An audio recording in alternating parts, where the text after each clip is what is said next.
Nadia Zouaoui, welcome to Radio Canada International once again. Thank you. Now, we're here to talk about two of your most recent films. One is called Islam of My Childhood, and the other is The Trial 2.0. I want to start with Islam of My Childhood. It's a very personal journey. Tell me what you set out to find out in this journey. Well, I was thinking about making a film about Islam because of, first of all, because of all the debates we see here. We talk a lot about Islam whenever there's terrorism acts and things like that. And I find that lots of people end up mixing up everything and there's lots of fear. So in a way, I wanted to tell people what kind of Islam we grew up in. That was like just a religion of that married our culture and it was peaceful and everything. And then the second reason why I wanted to make this film is also in my native country where we went through a black decade. It was like kind of a civil war where the Islamists wanted to take over the government and impose a certain way of living. And because they went through elections, they almost won, and the government in place stopped the elections. It became very, very violent. It's the most violent terrorism experience that the country went through. It's Algeria. So I go back to Algeria and I tell about that story. But in the same time, I tell the story of Islam of my childhood that was very peaceful. That's when Islam didn't want to take over governments and impose people how to live. And then I also wanted to talk about the impact of fundamentalist Islam on mentalities when they take over schools, they take over life, social life, and how hard it is when you don't have freedom of expression, liberté d'expression, liberté, the freedom of being in a society. So it's really a film of it's like a long article of analysis. And it's really a film that's also educating people because it was in the cinemas here in Quebec for 3 weeks and it was always full. And lots of people who come to see the film are Québécois. And they come and tell me, thank you, I didn't know how complicated it is. And I didn't know that lots of people in your country are fighting against fundamentalist Islam. And it's really a way to say that universal values are the same everywhere, and humanizing these people in the Muslim countries who are fighting terrorism and fundamentalism, I think in a way links people together. Storytelling make people understand better than just media, news, and Tell me about the people that you feature in your film. They seem to be extraordinarily outspoken. How did you find them? They're very attaching indeed. I knew somebody who was in my village and who's like a writer, but in the same time, he's very close to his farm and he works in his farm and he's like an anthropologist and he was amazing. But the rest of the people, I was following them on Facebook. And some of them are bloggers, some of them just because they had cases where they fought against fundamentalist Islam in their villages and things like that. And then I was, I went through themes like some journalists who got killed and I wanted to go back to that era, why they got killed, and some people who fight for a better school in Algeria because they're just sick of that school where the kids learn how to wash a dead person or things like that, and for an 8-year-old who's more interested in learning how to write and read and draw and dream. And so it's all these, I didn't want to make a film with like specialists of Islam or very intellectuals. I wanted to do it with people from the society, the Algerian society. but people who are used to talk and denounce, so it was easier because they are very outspoken, as you could see. And so, yeah, they're attaching and amazing. You also had this funny moment where you spoke to these two young girl students who had a very hard time explaining or even stating their opinions. I found that very interesting, that contrast between kind of the older generation of people in the film who were outspoken, very thoughtful, and these two young women who seemed very, very modern in the way they were dressed, in the way they were behaving, but also strangely very shallow when it came to being able to express their opinions of what was going around them. What did you make of that experience? I wanted to show the impact of that school in Algeria. And the fact that it's very taboo to question Islam and religion, make people don't dare to talk about it, especially that young generation. So I find that lots of youth don't really, in a way, they see what the West is doing to the Muslim countries, so they are mad at the West. But in the same time, they have a little bit hard time to question the religion that is imposed on them by some more conservative Saudi or Muslim Brotherhood like Egyptian Islam. And I wanted to show how how that kind of school where they don't teach you critical thinking can be dangerous, because then you have generations of young people who don't know really how to criticize or how to even question religion. But I should say that this is changing very fast, because even if school is not offering that, you see that at the end of the film there are other young people who just discovered through social media and some reading, and they used to be Salafi Muslims, and they changed completely. They become very secular. So the change is very fast. And we see it with the Algerian Revolution. Lots of these youth, they just decided to learn more about politics and criticizing all the systems and even the religious system.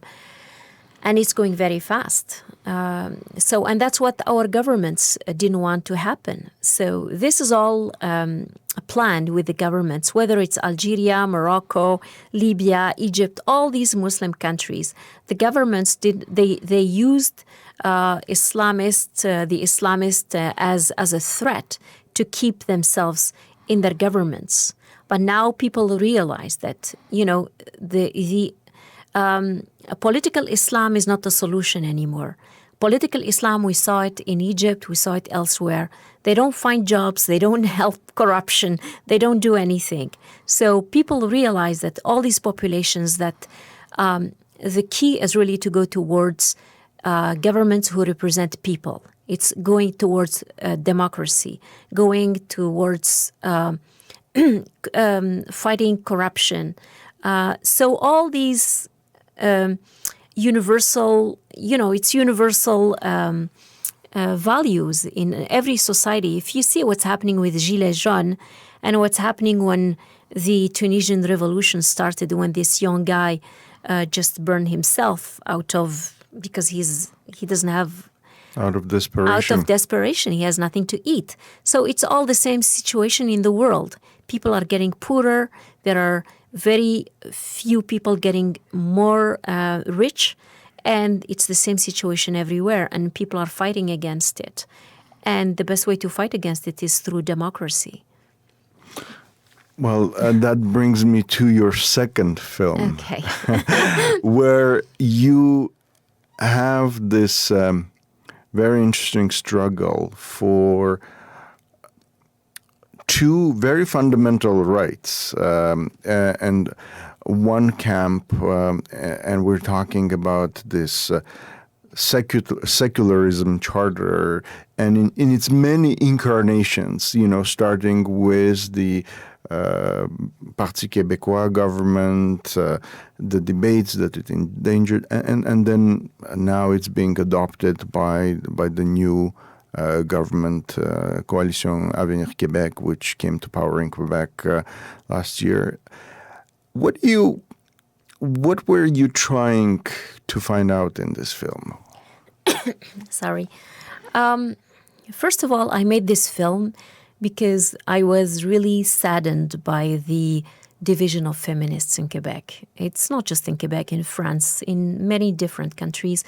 And it's just, I think we saw it with the Me Too movement. There's so much to do for women, even here in the West. You don't even imagine the situation in other countries, like where I come from. Where I come from, women are minor for life, even in a country where women are educated and work outside and everything. So there's so much to do for women. And when I saw that debate where, you have the white feminists and the other feminists and they fight, and it's just like, it's so sad. And I made the film not because I'm for or against. I'm not in any group. I think it's important to keep talking and see the best way to have a secular society in Quebec. There's no problem with that. I made the film. The film is about slandering on internet. That's how you say slandering, yeah. And it's mainly women who pay the price, whether they are, as Anne-France Goldwater, the lawyer, said, whether you're fat or you're wear the veil or you're this or you're that, you're always criticized because you're a woman. And I think the good thing is that they won in that case. And lots of people who were slandering, they had to remove their comments, or they just, remove their websites and things like that. And I think it's good. It's the first thing. That's the most important thing. Now, we can continue talking about what kind of secularism we want, whether religious signs are going to be banned or not in the Quebecois society.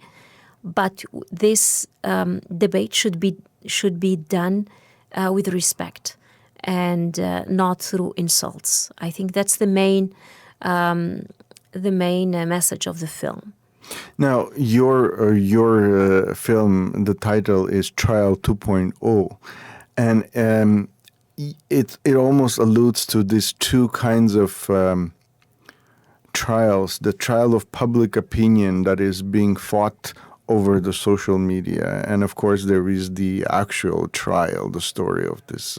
There's a third trial, which is the basic of my title. It's the title of the book of Kafka, The Trial, and Orson Welles made a film about it.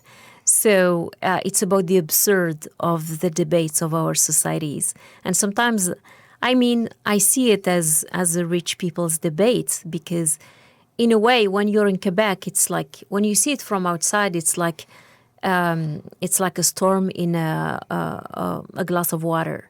But once you live in Quebec, you are in the storm.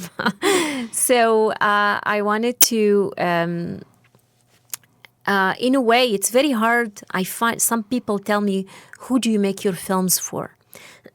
And I find it very hard when you come from the South and you live in the North and you make films. So you try to make films for everyone. But in the same time, it's so hard because you're always seen in a different... My film about Islam is seen very differently here than in my native country. And the trial is seen as very differently here than in my native country or Muslim countries. So how to make films that are universal? And when you approach situations that are very local. So it's the whole challenge of making films nowadays, especially with internet, that makes the world like a small village. And in a way, when I see, like when people from my native country or the Arab world, for example, the trial, I sold the Arabic version to Al Jazeera documentary channel. And knowing that the Arab world is going to see that film, and I wanted to make my little attempt to change the Arab world. So I've put at the end, when Anne-France Goldwater says, the Charte des Valeurs Canadiennes is allows you to practice your religion, and if that means you wear a veil, you wear a veil. But in the same time, not next to that sentence, I've put something else, because I was thinking to the Arab world. She says, also, we live in a country where if you meet a couple of gay people who adopted kids, if you're shocked, you can go to your bathroom and you can scream. But in front of these people, you're supposed to show not just tolerance, but respect. And for me, that is important too. Because people who are in the Muslim countries, they say, oh, wow, it's cool. She's fighting to wear her veil and she's winning and this and that. Yeah, but she's also fighting because Anne-France Goldwater is a big lawyer in Quebec, and she's one of the first ones. She's the first one who fought for gay marriage, and she won.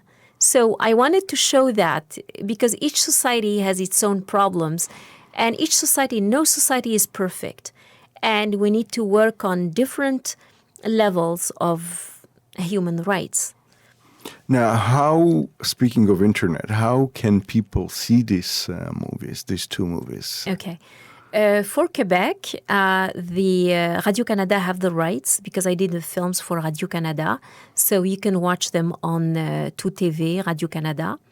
But for the rest of the world, for both films, now I put them pay-per-view, so you can rent them on my website at nadiazouaoui.com. You can find them and watch them. Well, we'll put that link in our story. Thank you. Thank you very much for coming in. It was great seeing you again. Thank you.